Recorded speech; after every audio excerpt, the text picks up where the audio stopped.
लड़का बोला नाना हम शादी करेंगे तो इसी लड़की से करेंगे। हमने कहा कि जब आपने निर्णय बना लिया तो हमसे क्यों पूछ रहे हैं। उसने कहा कि हम शादी करेंगे तो इसी लड़की से करेंगे, नहीं तो हम करेंगे ही नहीं। हमने कहा फिर आपकी मम्मी का क्या होगा, आपके पिता का क्या होगा। बोले कि हम अपने माँ बाप को छोड़कर चले जाएंगे। बहुत ध्यान से सुनिएगा, हाँ बहुत ध्यान से समझिएगा। उन्होंने कहा, उस लड़के ने कहा कि हम अपने माँ बाप को छोड़कर चले जाएंगे। अब आप विचार करिए कि जो लड़का ये कहता हो कि मैं अपनी माँ को छोड़कर चला जाऊंगा, अपने पिता को छोड़कर चला जाऊंगा। मैंने उस लड़की की तरफ देखा और मैंने कहा बहन, जब ये लड़का अपने माँ बाप का सगा नहीं हो सका तो ये तेरा क्या सगा होगा। जब माँ बाप को छोड़ सकता है तुझे कभी भी छोड़ देगा। जो अपने माँ बाप का नहीं हो सका वो किसी का नहीं हो सकता। बहुत ध्यान से समझिएगा, है ना, वो किसी का नहीं हो सकता। इस प्रकार हमें जीवन में वही डिसीजन लेने चाहिए जो सबके कल्याण के लिए हो। जो डिसीजन हमारे परिवार को, हमारी माँ को, हमारे पिता को कष्ट दे, हमें जीवन में कभी वो डिसीजन नहीं लेना चाहिए। और हमारे भारत में ये जो प्यार का रोग लगा है ना, आजकल हमारी बहन बेटियां बोलती हैं हमें बड़ा प्यार हो गया, बड़ा प्यार हो गया, बड़ा प्यार हो गया। याद रखना ये प्यार व्यार कुछ नहीं होता। होता क्या है, शरीर की भूख होती है मेरी माँ मेरी बहन। जिस दिन ये शरीर की भूख मिट जाएगी ना, कोई भी आपको छोड़ के चला जाएगा। केवल शरीर का स्वाद लेना जानता है, शरीर को छोड़ के चला जाएगा। इसलिए प्यार के चक्कर में ना पड़ना। अच्छा, भारत की जनसंख्या है आज प्रेजेंट में 135 करोड़। भारत की आबादी कितनी है, 135 करोड़। अब आप बताइए कि 135, सरकार बैठ जाइए मालिक, हाँ बैठ जाइए।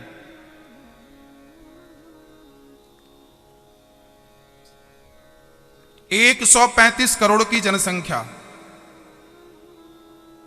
हाँ थोड़ा शांति शांति से बैठ जाइए, शांति से, जहां मन करे वहां बैठ जाइए, पर बैठिए शांति से। एक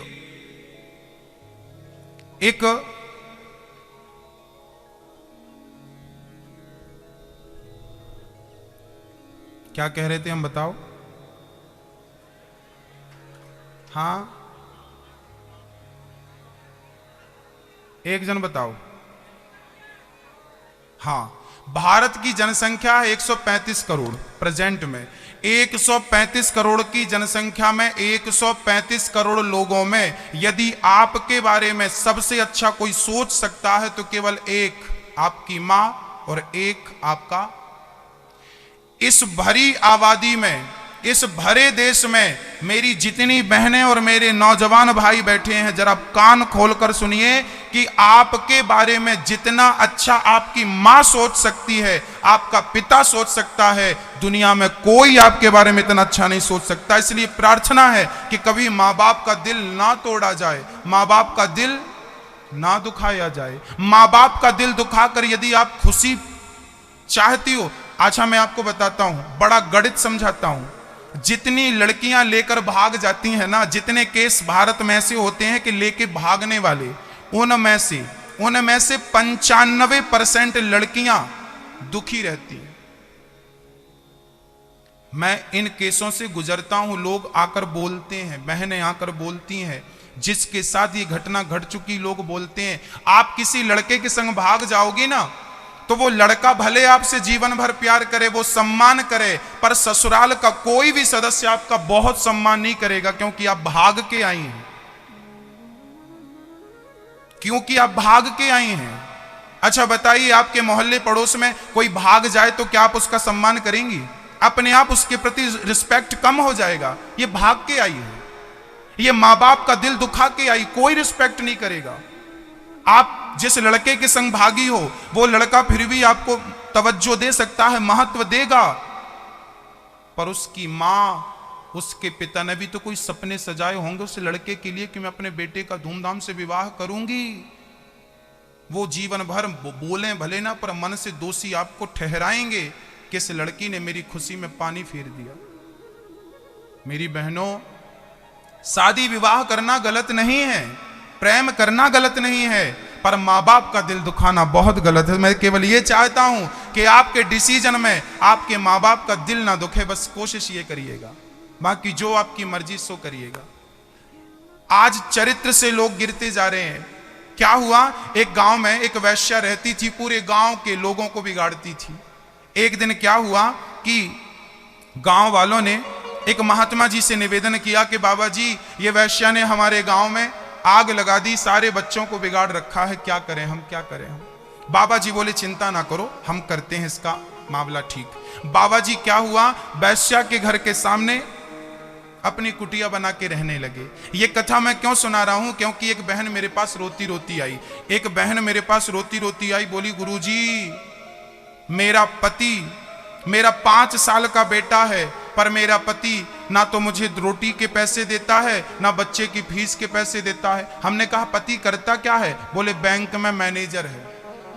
हमने कहा बैंक में मैनेजर, तो उसे तो बहुत पैसा मिलता होगा, फिर तेरा बच्चा पढ़ता नहीं, खाती नहीं, ऐसी गरीबी तो नहीं है, आप तो अच्छे घर की दिख रही हो। लड़की बोली गुरुजी, हम तो अच्छे घर की हैं, हमारा पति अच्छा खासा कमाता है, पर क्या हुआ क्या कि मेरे पति का पता नहीं क्या हुआ, मेरी पड़ोसन ने अपने झूठे प्रेम के जाल में मेरे पति को ऐसा उलझा रखा है, ऐसा फंसा रखा है कि मेरा पति सारा पैसा पड़ोसन को देता है, ना मुझे देखता, ना बच्चे को देखता। मेरी जिंदगी बर्बाद हो गई, मेरे बसे बसाए घर को मेरी पड़ोसन ने उजाड़ दिया, आग लगा दी। अच्छा, ऐसे केस आपने देखे होंगे कि आपके पति पर दूसरा नजर रखे है, एक स्त्री ही दूसरी स्त्री का घर बिगाड़ती है, बहुत ध्यान से सुनना। एक स्त्री दूसरी नारी का घर समाप्त कर देती है। और आज भारत में सबसे ज्यादा केस यही है कि एक पुरुष ने अपनी पत्नी के होते हुए दूसरी स्त्री से संबंध रख लिया। क्या होता है, जब दूसरी पत्नी से दूसरी स्त्री से आप संबंध रखते हैं ना, तो आपकी पत्नी जो परिवार छोड़कर आपके संग है, जरा उसके दिल से पूछना कि क्या गुजरती होगी उस महिला के अंदर जिसने अपना परिवार आपके लिए छोड़ा है। आज आप अपनी पत्नी को छोड़कर पराई नारी से संबंध रखते हो। याद रखना, मैं उन नारियों से भी बोलना चाहता हूं जो दूसरों को झांक करने की जरूरत नहीं है। यदि जरूरत करोगे तो क्या होगा, सर्वनाश हो जाएगा। पराई नारी पर रावण ने कुदृष्टि डाली थी, पराई नारी को टच किया था रावण ने, बताओ सर्वनाश हुआ कि नहीं। मेरे जितने पुरुष गण बैठे हैं, प्रार्थना करता हूं आप बहुत अच्छे हैं, पर अपने बच्चों को भी यह शिक्षा देना कि पराई नारी को रावण ने टच किया था, सर्वनाश हो गया। पराई नारी को कौरवों ने टच किया था, किसको, द्रौपदी को टच किया था ना, दुशासन ने, दुर्योधन ने कहा था मेरी जंघा पर बैठ जा। क्या हुआ ये कि एक वैश्या रहा करती थी, वो पूरे गांव के लोगों को गंदा करती थी। एक महात्मा जी ने उसके घर के सामने कुटिया बनाई और बाबा जी सवेरे 4 बजे से कीर्तन करने लगे, सीताराम सीताराम सीताराम। वैश्या बड़ी डिस्टर्ब होने लगी और वैश्या ने अपने यारों से कहा जाओ बाबा की कुटिया पे आग लगा दो। वैश्या के यार गए और बाबा की कुटिया पे आग लगा दी। बाबा की कुटिया धू धू करके जलने लगी और जैसे ही बाबा की कुटिया जली तो परमात्मा का निर्णय देखना, जब आग जलने लगी तो भगवान ने हवा चलाई और जब हवा चली तो बाबा जी की कुटिया की आग उड़ उड़ के सामने वैश्या का घर था उसके घर पे जाने लगी और देखते देखते वैश्या का घर जलने लगा। वैश्या दौड़ी दौड़ी आई, बाबा जी आपने हमारे घर पे आग लगा दी। संत ने कहा बेटी मैंने तेरा घर नहीं जलाया, तो किसने जलाया? बोले तेरे यार ने मेरा घर जलाया, तो मेरे यार ने भी तेरा घर जला दिया, हिसाब बराबर। जब आप किसी का बिगाड़ेंगे तो भूलना मत, जब आप किसी के लिए गड्ढा खोदते हैं तो आपके लिए भी उससे बड़ा गड्ढा तैयार होता है। कोशिश करना कि आप किसी का घर बसाना, बसे बसाए घर को उजाड़ मत देना। नहीं, विधाता बैठा है, वो निर्णय करता है, जब वो न्याय करता है ना तो आप बोल ना पाओगे, कोई दलील दे ना पाओगे। इसलिए विधाता के घर देर हो सकती है, अंधेर नहीं हो सकती। इसलिए चरित्रवान बनिएगा, अपने बच्चों को चरित्र की शिक्षा दीजिएगा। चरित्रवान बनिएगा। आजकल के नौजवान बच्चों को ना जाने क्या हो गया है, साइंस का 4 पाठ क्या पढ़ लिया, अपने आप को बहुत बड़ा साइंटिस्ट मानने लगे। उनको लगता हम सब जानते हैं। जब उनकी माँ कथा सुनने आती है, पिता कथा सुनने आता, तो उनको लगता मेरे मम्मी पापा पागल हैं, 3 घंटे कथा पर बैठते हैं। एक बात मैं आपको और ठीक कर दूं, मेरी माँ, कई लोग ऐसे होते हैं जो कहते हैं राम नहीं थी। चलिए आज मैं थोड़ी देर इस पर बोलता हूं, सुन लीजिए क्या बोलता हूं, जरा सावधानी से सुनिएगा। कुछ लोग कहते हैं कि राम तो भगवान थे ही नहीं, और कई लोग तो ये कहते हैं कि राम तो थे ही नहीं, ये तो एक कल्पना है। राम नहीं थे क्या है? एक बोलिए, थोड़ी देर के लिए हम मानते हैं कि राम नहीं थे, राम एक कल्पना है, हाँ या ना? थोड़ी देर के लिए आइए हम लोग मानते हैं कि राम नहीं थे, राम एक कल्पना है। यदि राम नहीं थे मेरी मां और राम एक कल्पना है, तो मैं आपसे पूछूंगा क्या राम की कल्पना गलत है?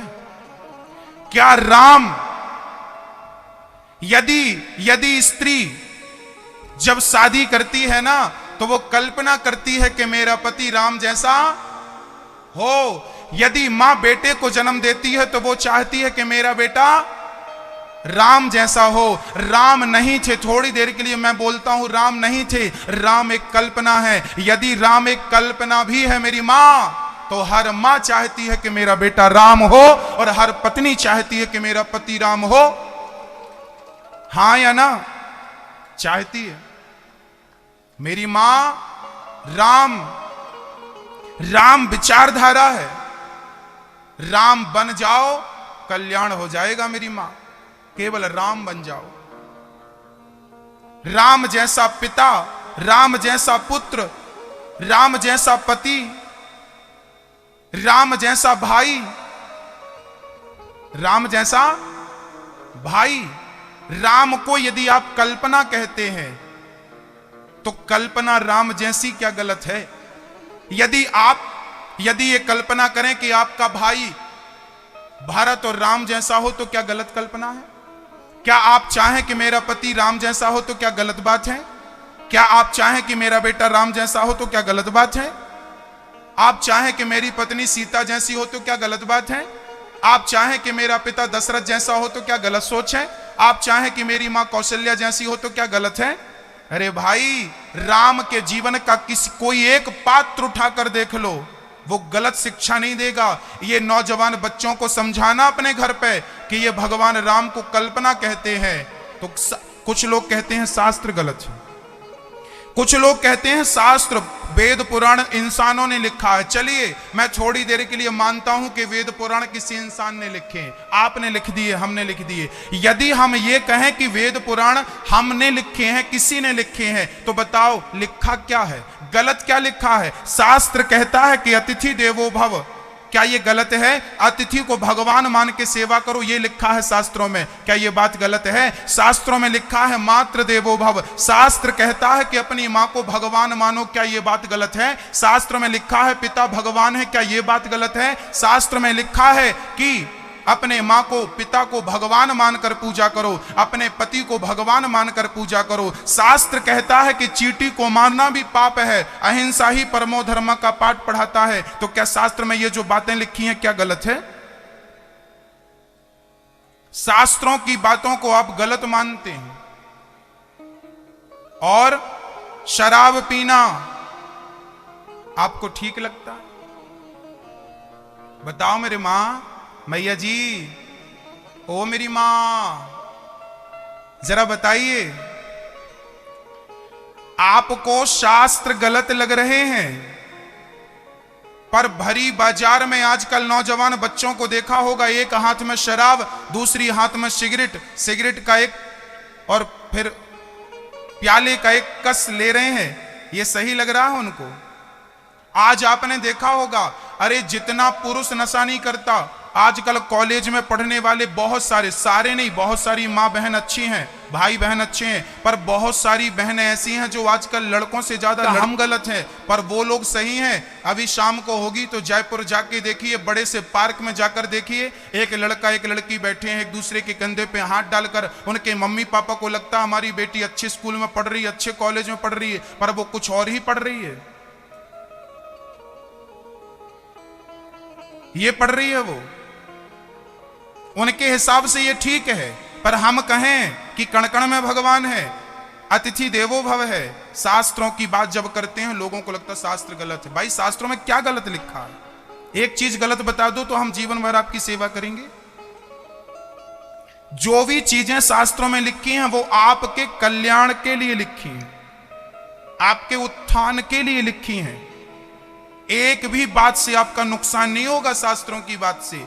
इसलिए शराब पीने वाले भाइयों से प्रार्थना करूंगा कि शराब का नशा न चढ़ाया जाए, भक्ति का नशा रखा जाए, प्रेम का रस नशा रखा जाए। भगवान कृष्ण ने विवाह किया, भगवान श्री कृष्ण ने विवाह किया, दूसरा विवाह जाम्बवती से तीसरा विवाह भगवान ने किया है सत्यभामा से, चौथा विवाह यमुना से कृष्ण का, पांचवा विवाह हुआ है मित्रविंदा से, छठवां विवाह हुआ है सत्या से, सातवां विवाह भद्रा से, आठवां लक्ष्मणा से। और भौमासुर नाम का एक राक्षस था, उसने 16,100 कन्याओं को बंदी बना के रखा था। उसने कहा था कि जब 20,000 कन्याएं हो जाएंगी तो हम विवाह करेंगे। अभी 16,100 हो पाई थी। भगवान को पता चला, भौमासुर को मार गिराया। कन्याओं को भगवान ने कहा किराया खर्चा हमसे लो, अपने अपने घर को जाओ। उन कन्याओं ने कहा सरकार हम कहां जाएं आपके सिवा, आपके सिवा कोई है नहीं हमारा, कोई नहीं है हमारा। तब कन्याओं ने कहा आप हमसे विवाह कर लीजिए। तब उन कन्याओं के आग्रह पर भगवान ने विवाह किया और टोटल विवाह भगवान के कितने हो गए? 16,108 भगवान ने। अब आप कहेंगे भगवान ने इतने विवाह किए? अरे भाई भगवान कोई भोगी नहीं थे, भगवान का एक भी विवाह उनकी मर्जी से नहीं हुआ, सब इमरजेंसी केस थे, करना ही पड़ा, मजबूरी में तो करते गए। वो कन्याएं बोली हमसे विवाह नहीं करोगे तो हम मर जाएंगे। अब भाई नहीं करो तो मर जाए तो कर लो भाई, कम से कम जान तो बचे। इसलिए भगवान ने विवाह किया। हर रानी के गर्भ से एक बेटी और 10-10 बेटे हुए। भगवान का इतना बड़ा वंश हुआ, 56 करोड़ यदुवंशी हुए। एक दिन क्या हुआ, रुक्मणी और इनका संवाद हुआ, राजा नृग की पावन चर्चा। उसके बाद पौंड्रक की कथा आती है। भगवान श्री कृष्ण ने पौंड्रक नाम के एक दैत्य को मारा था। पौंड्रक कौन था? इसने नकली हाथ बनवा रखे थे, नकली, और नकली सुदर्शन बनवा रखा था, और भगवान बनना चाहता था। सबसे कहता था हम वसुदेव हैं, हम वासुदेव हैं, हम भगवान हैं। मतलब भगवान के जमाने में भी नकली भगवान हुआ करते थे। जरा ध्यान से सुनिएगा, भगवान के जमाने में भी कौन हुआ करता था? नकली भगवान। और आज भी नकली भगवानों की आप लिस्ट देख लीजिए, लाइन लगी नकली भगवानों। हाँ, नकली भगवान बहुत मिल जाएंगे आपको। मैया जी यहां मैं आपको एक बात समझाऊंगा। भगवान कौन है? भगवान का नाम बताइए,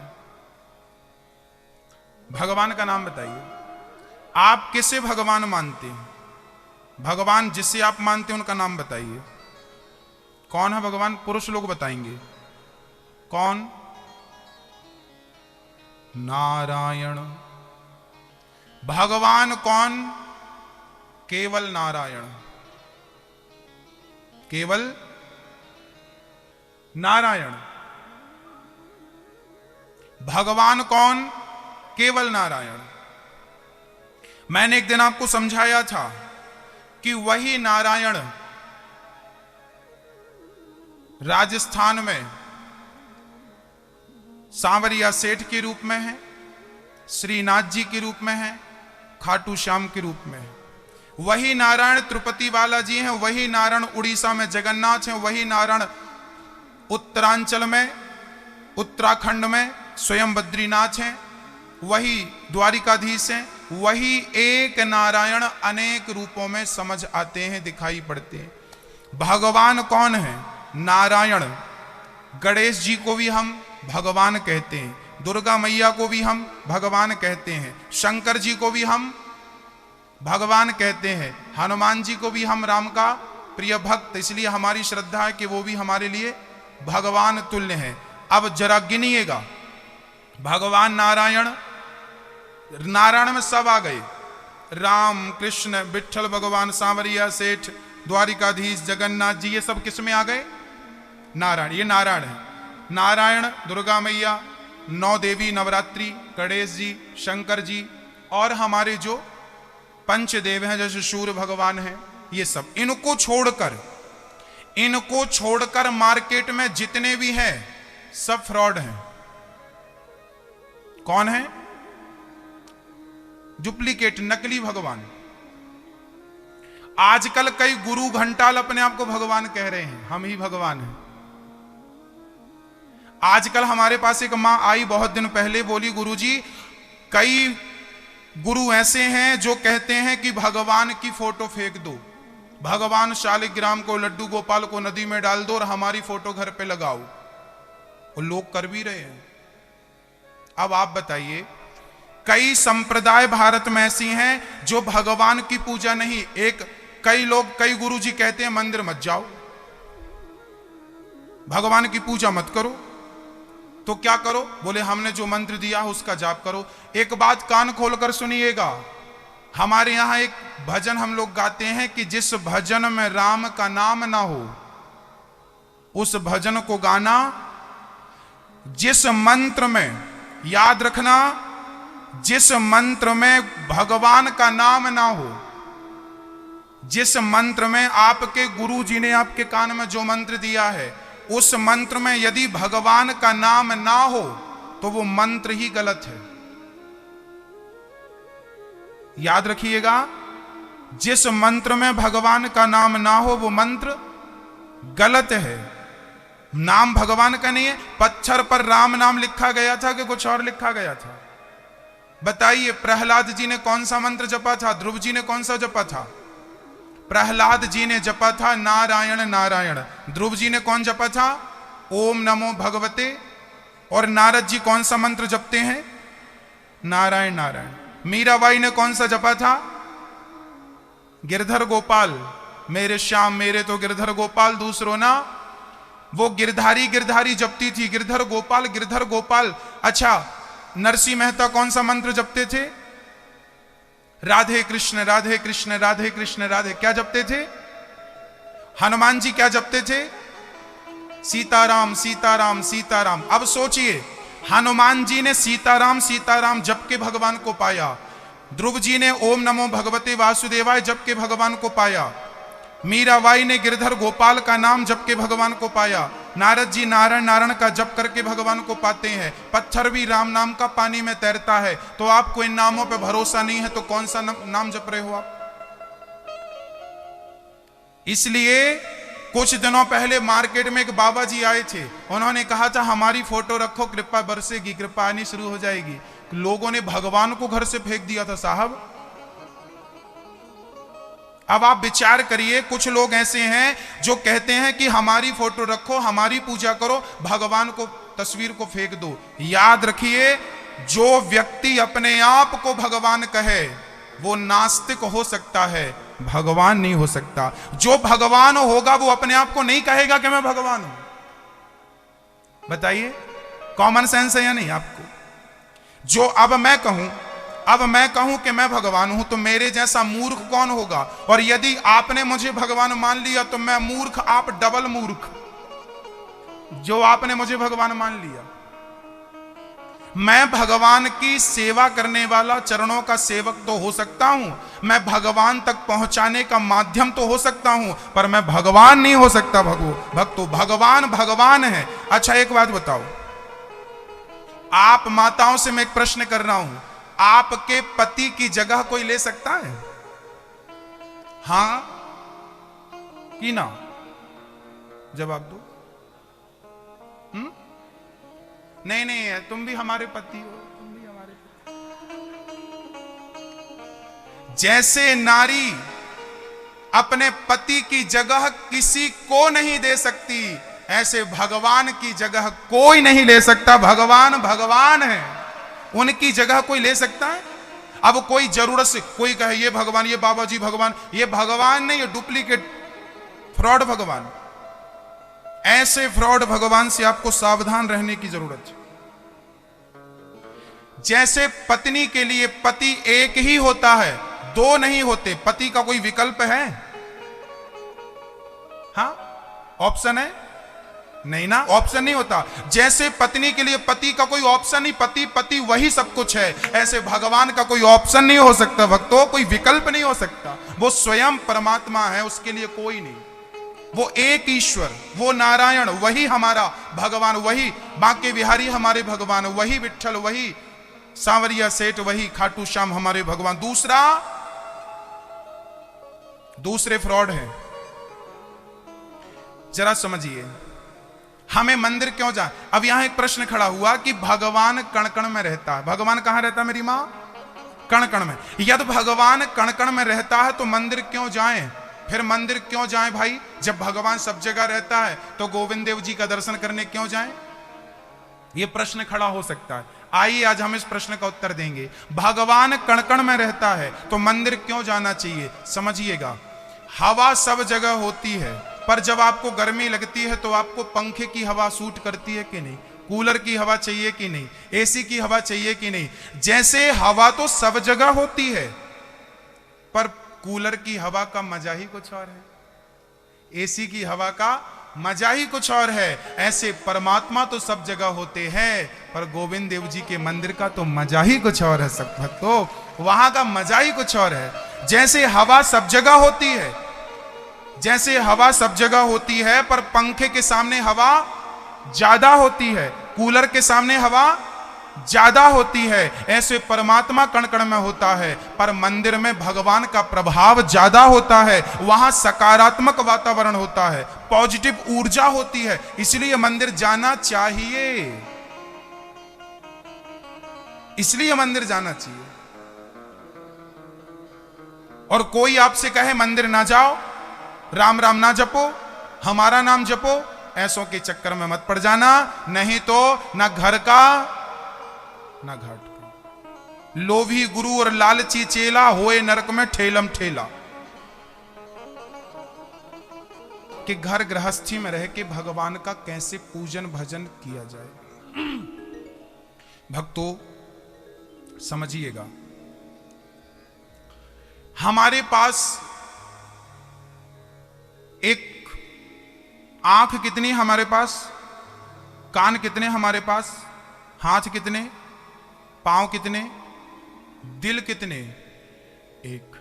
अब यहां एक प्रश्न खड़ा हुआ कि सब चीजें दो दो थी तो भगवान ने दिल भी दो दिया, दो दे दिए होते, एक क्यों दिया?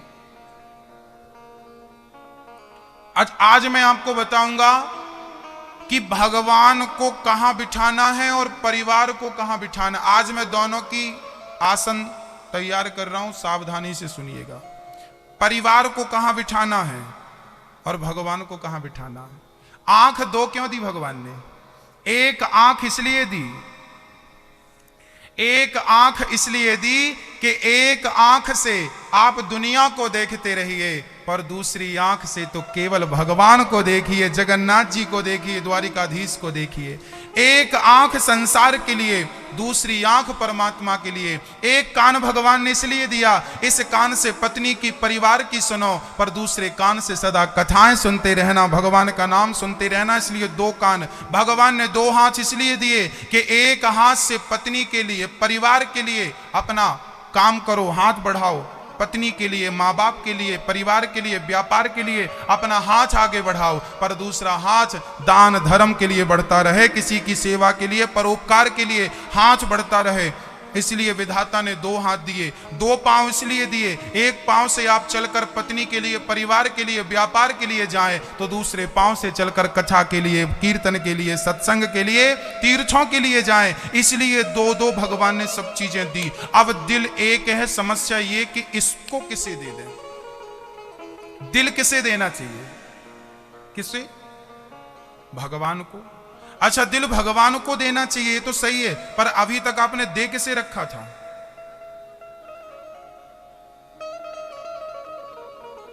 किसे दे रखा था?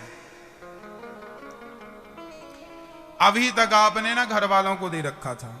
पत्नी कहती है पति से हम तुमसे बहुत प्यार करते हैं। कितना? दिल से प्यार करते हैं। पति भी बोलता है हम बहुत प्यार करते हैं, दिल से चाहते हैं। मेरी मां, दिल जो है भगवान को दीजिए, तो फिर परिवार को कहां रखें? पति पत्नी बच्चों को कहां बिठाएं? बोले इन्हें दिल में बिठाने की जरूरत नहीं है, भगवान ने तुम्हें दूसरा भी दे रखा ना, दिमाग दे रखा। क्या दे रखा है? दिल अलग होता है, दिमाग अलग होता है।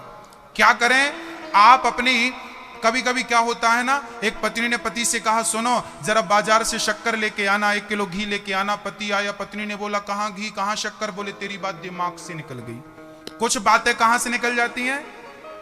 अक्सर बातें दिमाग से निकलती हैं। एक बहू मेरे पास रोती रोती आई, गुरुजी सास ने गाली दी। मैंने कहा भूल जा। बोले नहीं भूलेगी। बोले कहां? बोले दिल में लग गई। गालियां दिल में लग गई। जो चीज दिल तक पहुंच गई वो भूलती नहीं है, जो दिमाग में रह गई वो भूल जाती है। इसलिए कहता हूं कन्हैया को दिल में बसाना ताकि वो कभी ना भूले, और परिवार को दिमाग में रखना ताकि मरने के पहले परिवार दिमाग से निकल जाए और मोक्ष हो जाए। मोक्ष में कहीं परिवार बाधा ना बन जाए। इसलिए हमें परिवार को दिमाग में और गोविंद को दिल में रखना चाहिए। इसलिए दिल और दिमाग, परिवार को दिमाग में रखिए और कन्हैया को दिल में रखिए।